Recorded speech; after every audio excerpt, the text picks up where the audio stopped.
I just got a bit of alarming news, and the only thing that I could comment on it, in response to this bit of news, which came out in The Verge. So let me read you the article and everything about what just happened, and then comment. Basically, the CV program for tracking security flaws is about to lose federal funding.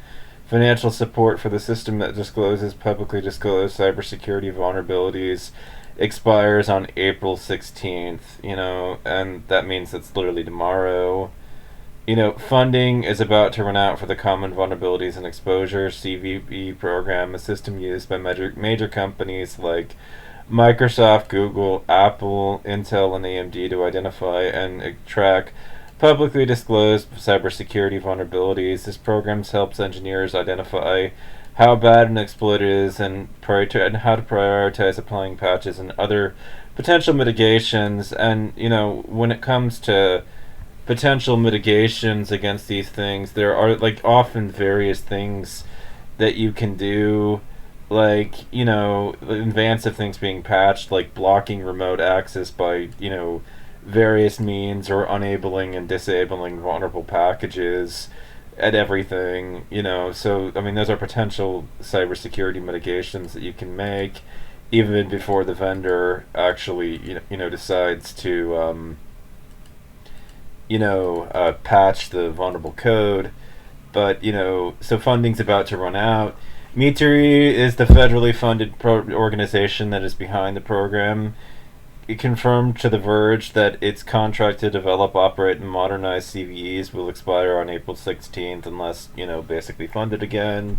Another round of funding. I also wanted to add commentary that this will likely be taken up at this point by volunteers, just because of just how important the work is, but it will slow things down that they have to rely on volunteers at this point. It's not going to be anywhere near as quick. This first launched in 1999, and Jesus Christ, going back to a security state that we were in before 99 is just going to be crazy.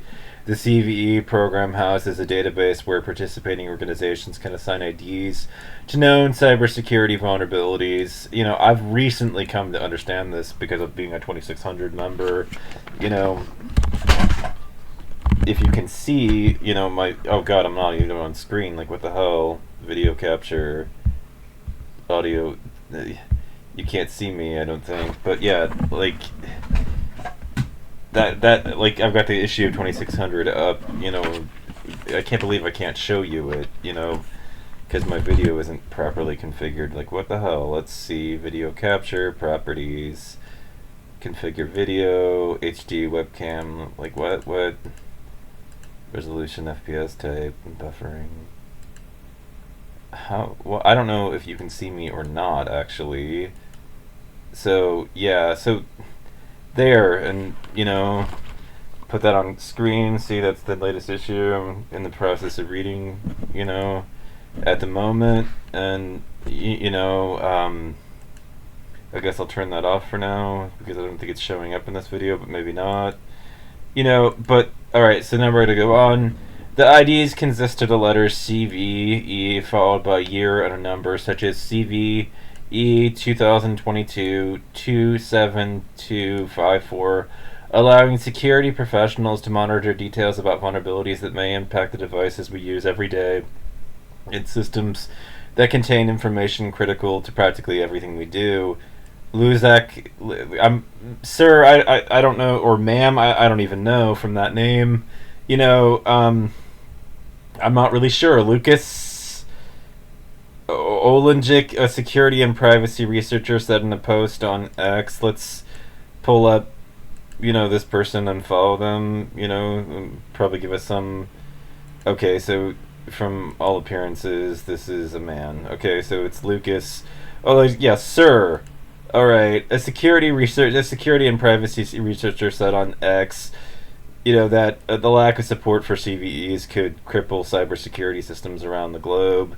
And I'm sorry if I can't pronounce your name right, basically. The consequence will be a breakdown of coordination in vendors, analysts, and defense systems No one will be certain that they're referring to the same vulnerability. Basically, Olegic wrote, total chaos and a sudden weakening of cybersecurity across the board. Now, my own take on this echoes 2600 members that, I don't think that this will be, there will be a complete breakdown. I think that what's likely to happen is that, there will be, this task will be taken up by people that just decide to volunteer for this effort because, like I said, this is such an important thing that there will likely be coordination on a volunteer basis, but that can never match paying people to do the same job. The government continues to make considerable efforts to support METER's role in the program.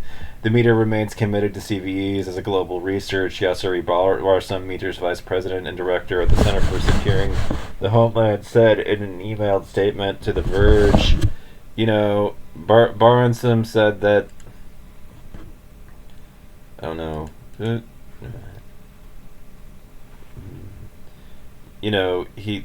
oh god. Oh Lord Almighty. So, basically, he said to the University Miners vice president and director, told to The Verge, Barhamson said the change will affect the common weakness enumeration program, which catalogs hardware and software weaknesses. This news was first posted in a leaked letter to CVE board members posted on X and Blue Sky. METER receives funding from the U.S. Department of Homeland Security and the Infrastructure Security Agency to operate and evolve the CE program as an objective third party, according to a video about the program, which, God.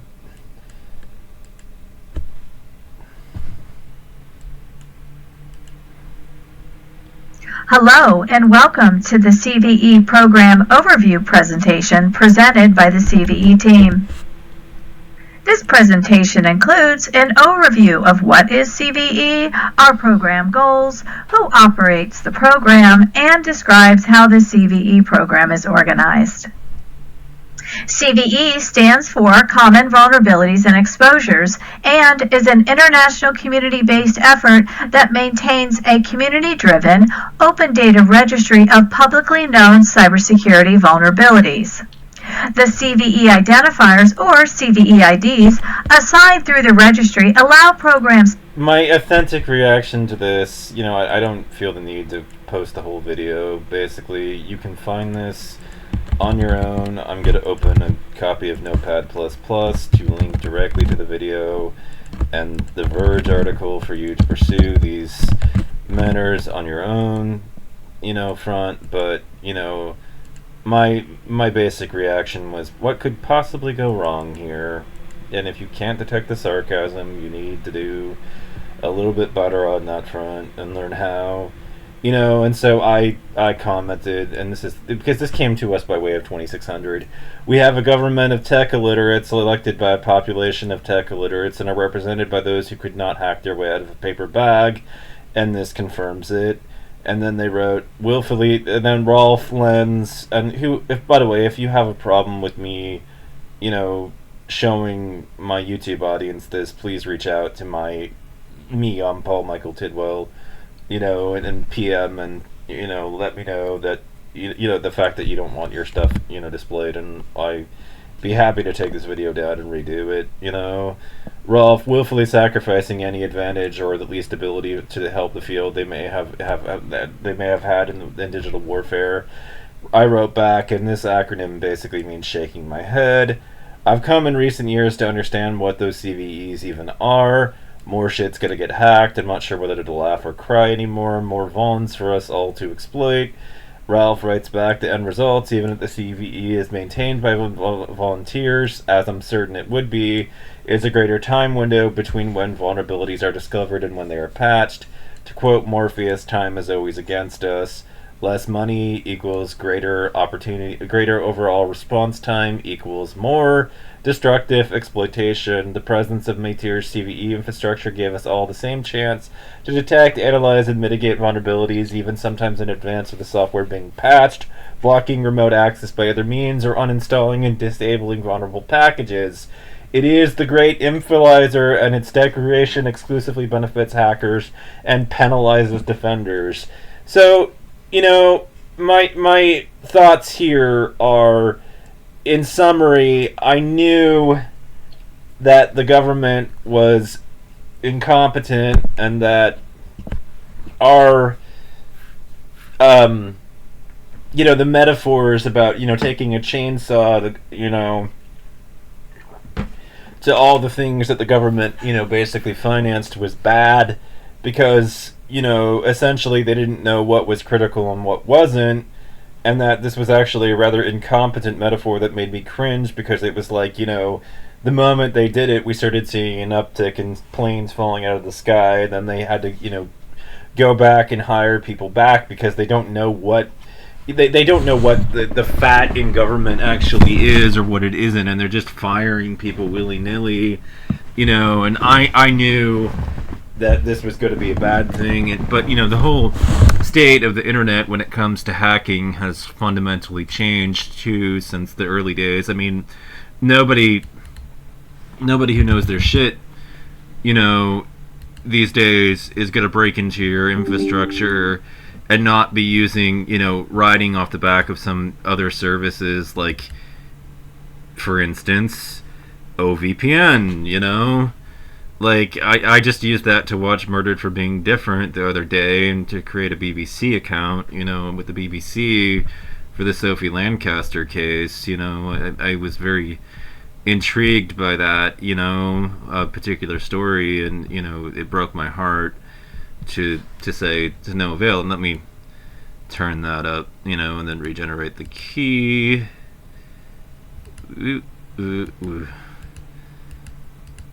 And default OVPN ad block DNS. So just reconfiguring, digging into settings there. But yeah, nobody's gonna hit your infrastructure anymore without routing it through something like that, and then probably on top of that, something like nobody who knows what they're doing, basically, a tool that forces that any TCP connection made through an application to follow through a proxy like Tor or any other SOCKS or SOCKS HTTP. Basically this allows you to use multiple proxies, to extend the chain so that you're behind 7, or so proxies, and, good luck holding anybody accountable if they've routed their shit through, high quality proxies and high quality VPNs, and have picked one that, doesn't have a track record of logging IP addresses. That essentially hardens your infrastructure against warrants served by the government. It means that you've done the work to analyze your threat analysis, and you've decided that the government and its law enforcement agencies are a threat to you as the attacker, and you have, essentially neutralized them by doing this, and routing your traffic through these routes. They can't hold you to account for your misbehavior and misconduct after you've done, and taken these security hardening steps. Nobody's going to hit you anymore with their actual IP address when they're breaking into your site, if they know what's good for them. And so this idea, that they're just going to cut meters funding and everything, and that everything's going to be just fine. It's a disaster. It's a disaster waiting to happen, and it's going to mean that there's going to be an uptick of cybersecurity attacks and breaches and everything. We just went back to a security state that we have not been in since 1999. This is not good, to say the least. Something could very, very reasonably go catastrophically wrong as a consequence of this, and I knew Doge was incompetent. I didn't realize that they were so incompetent that they would defund MITRE. That's I don't know. I mean, I guess I have a lot of CTFs in my future, because it's going to be fun breaching.